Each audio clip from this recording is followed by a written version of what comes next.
ठंडी पड़ी यूएई से बातचीत। तुर्की का S-400 नहीं बिक पाया।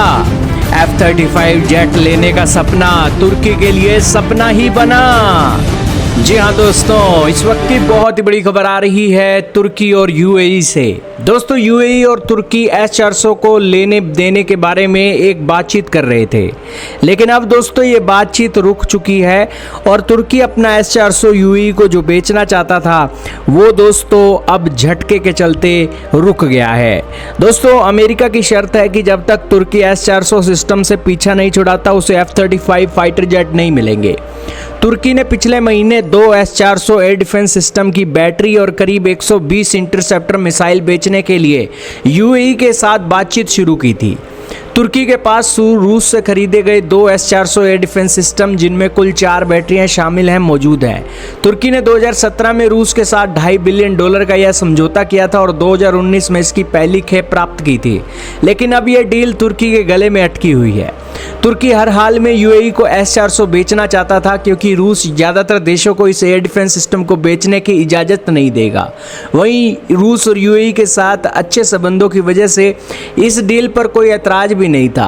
तुर्की अगर यूएई को S-400 बेचने में सफल होता तो उसे अमेरिकी प्रतिबंधों से छुटकारा भी मिल सकता था।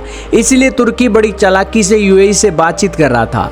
हालांकि यूएई के पास S-400 आना तुर्की के लिए रणनीतिक समस्या भी थी।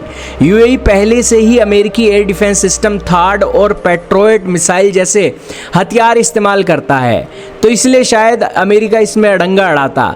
तुर्की के रक्षा मंत्रालय ने अपने इस कदम को सिर्फ मल्टी ट्रैक काम बताया।